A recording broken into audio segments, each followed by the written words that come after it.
Genesis, Bereshith, chapter 6, verse 4. The Nephilim were in the earth in those days, and also after that, when the sons of Elohim came unto the daughters of men, and they bare children to them. The same were the mighty men that were of old, men of renown. This is like the only time the Nephilim were mentioned in Scripture. But there are other sources and books that reference them in more distinct detail. You can find intricate details on what actually was going on in those days and about the mysterious Nephilim in the book of Enoch, which is Enoch, and the book of Jubilees. Many of these pictures are excavation and discoveries of giant human skeletal remains. Many believe these to be the ancient Nephilim in the days of Noah. Nephilim, in the Bible, Hebrew word of no known meaning, denoting peoples of a gigantic stature with superhuman strength. The term is translated as giants in the Authorized Version. The book of Genesis refers to Nephilim as the offspring of marriages between daughters of humans and sons of Yah.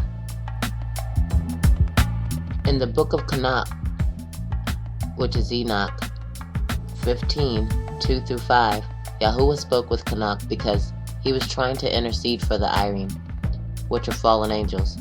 This is what he stated. You should intercede for the people and not people for you. Why have you left the high, separated, and time disguised to lie with women, to defile yourselves with the daughters of Adam, to take yourselves wives? Why have you imitated the Benim men and procreated monsters as sons? Though you were high, multi-dimensional, living the timeless life, why have you defiled yourselves with the blood of women? Why have you intermingled with the blood of Basar, flesh, in imitation of the Yeladim Am children? Why have you lusted after body and blood as do those who die and vanish? Yah said that because these creatures were born on earth, they will stay on earth. They were set out on the earth to afflict, oppress, cause havoc, attack, do battle, ruin, and work destruction on the earth. They were considered evil and treacherous beings, born of women and the sons of Yah. When the fallen angels laid with the daughters of men, they taught them the mysteries of the angels and all the violence of Satan. They taught them all about how to channel their inner powers, taught them the power of witchcraft. They learned how to practice spiritism, taught them how to make weapons of war. They taught them how to abort a baby. Just say all the evil, cynical, demonic, diabolical, most unbelievable things they taught them. This is why the earth had to go under judgment and be destroyed in the flood. Enoch chapter 6-7. It happened after the sons of men had multiplied in those days, that daughters were born to them, elegant and beautiful.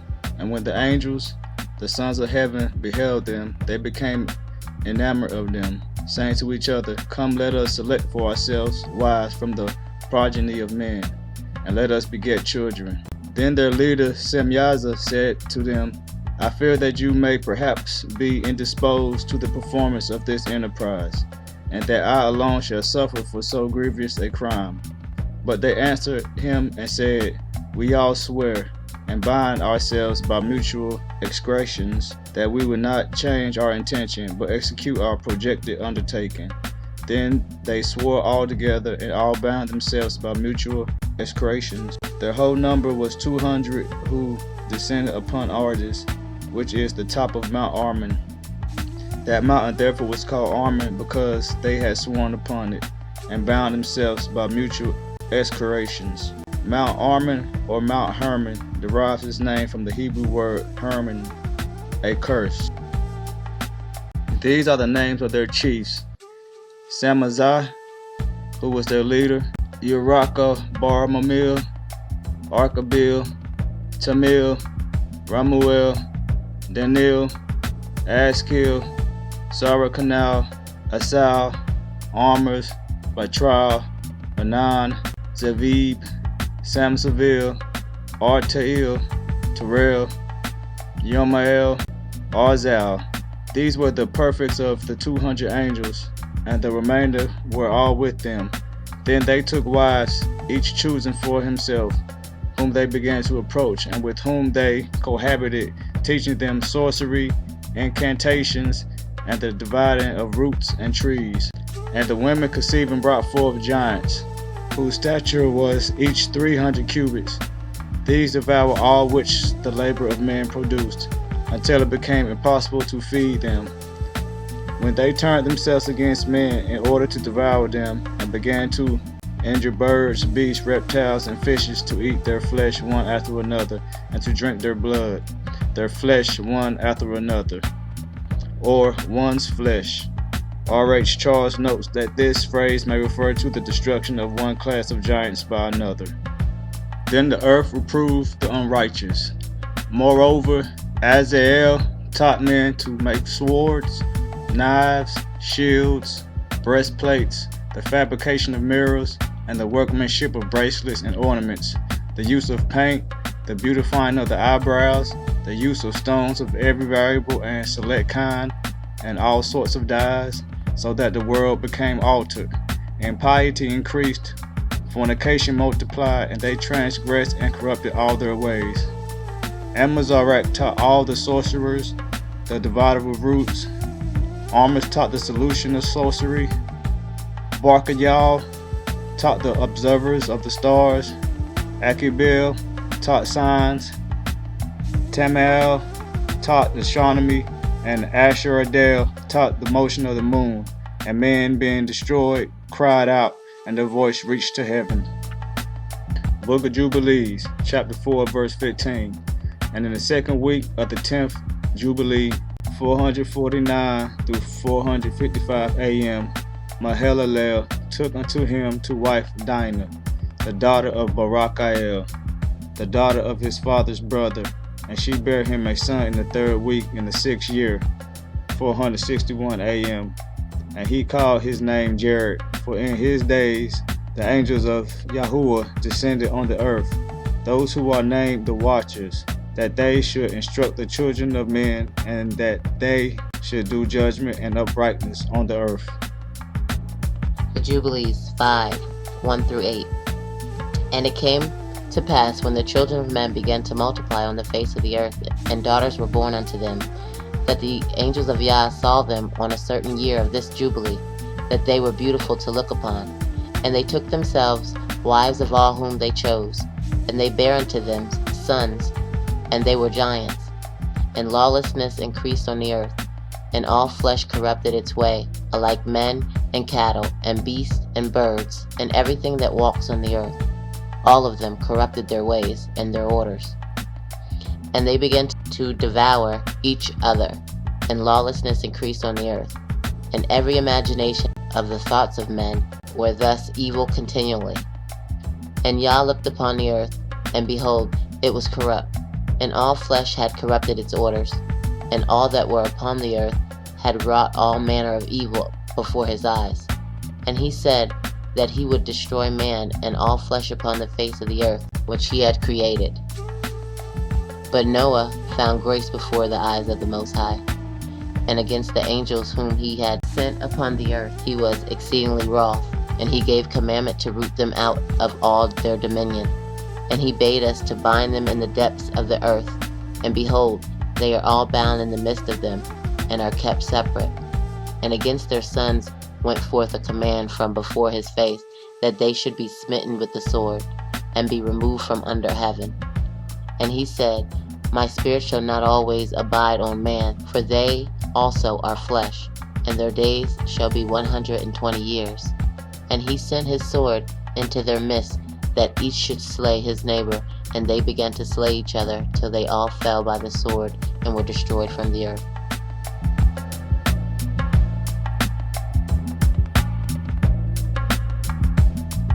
Genesis 10, 8 through 12, verse 8. And Cush begot Nimrod. He began to be a mighty one in the earth. He was a mighty hunter before Yahuwah. Wherefore it is said, like Nimrod, a mighty hunter before Yahuwah. And the beginning of the kingdom was Babel, and Erech, and Akkad, and Calneh, in the land of Shinar.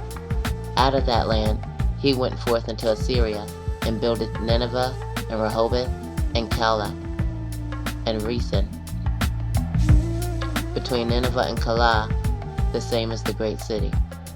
The Cushite and great hunter Nimrod built up many cities. One of them was named Babel.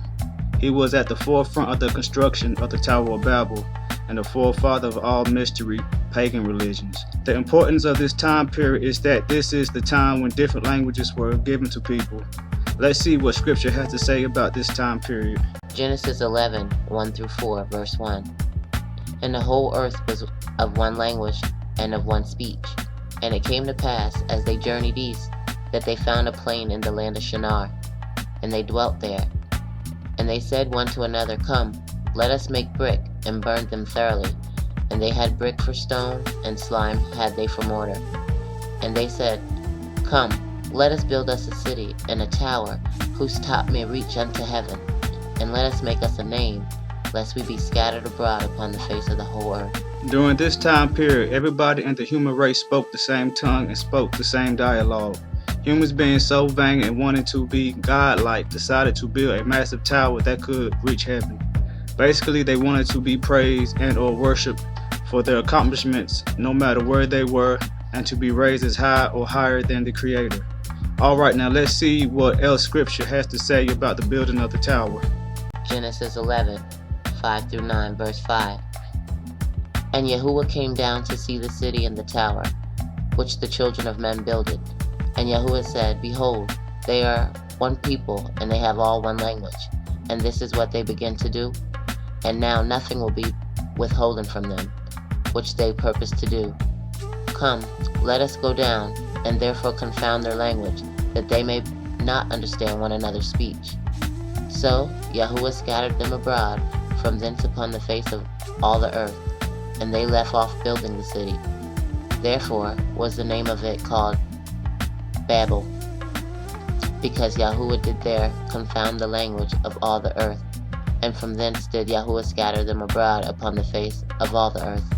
The Most High saw the vanity and pride in the building of their tower, so Yah made them not to understand each other by striking them with the differences of languages, to stop this ultimate act of rebellion.